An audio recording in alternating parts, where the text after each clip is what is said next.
Welcome to WOW Chats, words of wisdom from people that I love, respect, and admire. Dr. Scotty Butcher was so wise in part one. I wanted to do a part two. This actually came from, so those of you that maybe didn't see part one, this is Dr. Scotty Butcher. He's a professor here at the University of Saskatchewan, the School of Physical Therapy.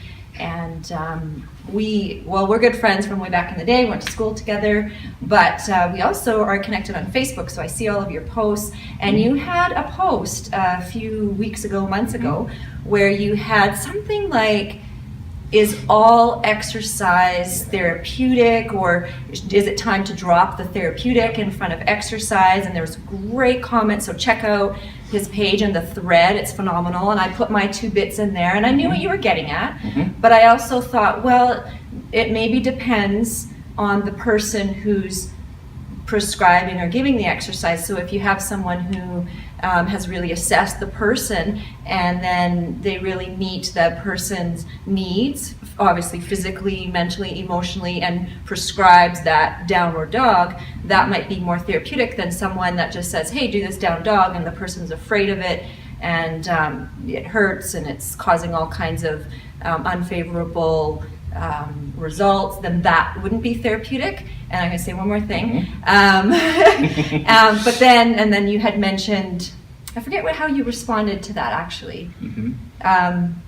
Well, it's couldn't the when you have the person who isn't doing it properly and you coach it properly, is that not therapeutic? Was my point.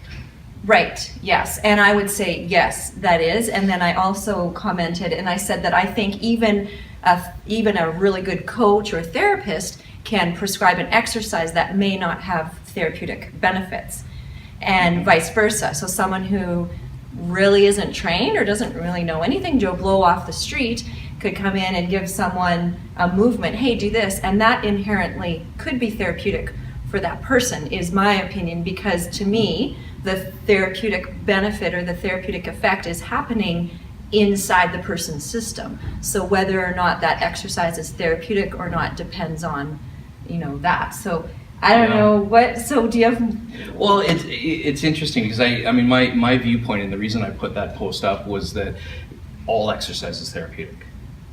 You think that? I do think that. I don't, though. Well, now you see, you can. Where I'm going with this is that, I mean, yes, it has to be done in a way that has a positive benefit. So I'll back up a bit and say, yes, all exercise can be therapeutic. Well, yeah, I agree with that statement. And in some cases, the way it's applied isn't. Okay, I agree. Yeah. And I think we're saying the same thing. Okay. I think so, but. You look at we use the downward dog as an example, right? Okay. I would use a squat or a deadlift, right? And you can do a downward dog improperly, you can do squat improperly, you can do a deadlift improperly, or what's improper for that person at that given point in time. Yeah, whatever that means, and could do more harm, right? Probably not therapeutic. Could doesn't have the appropriate coaching to know what to do and how to appropriately progress, or put it in the context of the whole person's life and situation, and it may not be therapeutic. But the challenge that I have is saying, like, okay, downward dog, is it therapeutic or not? Well, it can be, right? What about deadlift, therapeutic or not? It can be. Yeah. But you have 2 people side by side doing the exact same exercise. Do you know which one's therapeutic and which one isn't?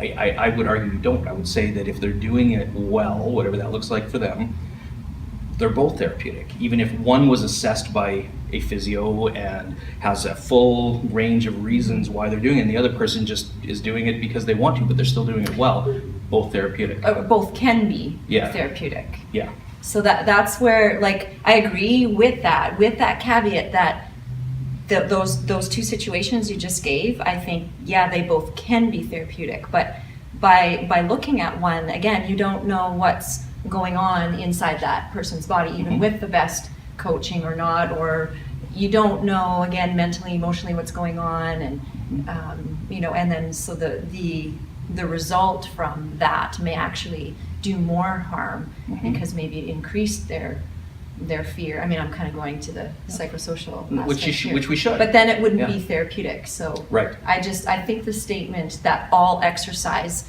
can be therapeutic is I like that better, and that means then it is, that, and that means no matter who is who is coaching or delivering. I do agree with that, that all exercise can be therapeutic.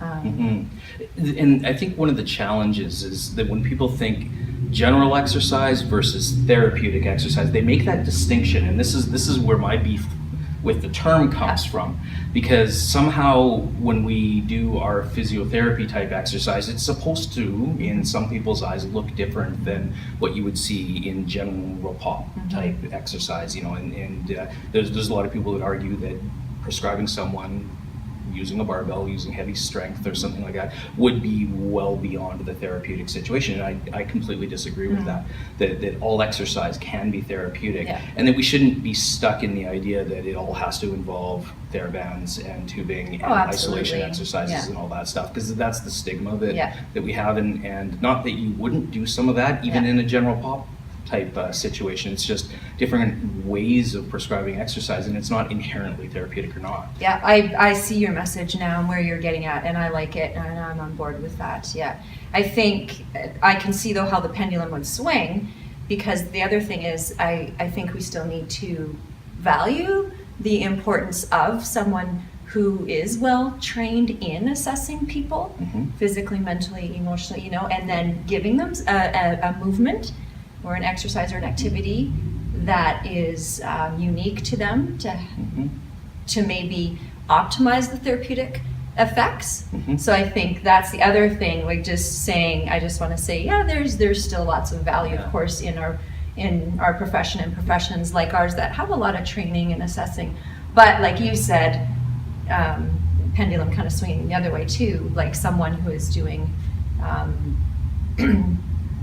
really just any movement that they've even made up on their own without anyone even telling them to, can have profound therapeutic benefits. Absolutely, or go the other way, right? And not. I think that's the distinction, because one of the common threads that went through those comments were, well, what then defines us as physical therapists compared with just anybody doing anything? Right. And it's the assessment. It's our assessing ability and our ability to put the big picture together in the whole holistic situation and say, okay, that I am going to interpret that therapeutically and prescribe these exercises. Not therapeutic exercise. We're going to prescribe these exercises for a therapeutic purpose. I love it. I love it. Well, Words of wisdom. Yeah, I love it. Scotty Butcher. Thanks, Shelly. Thank you. Thanks for watching my WOW Chats, words of wisdom from people I love, respect, and admire.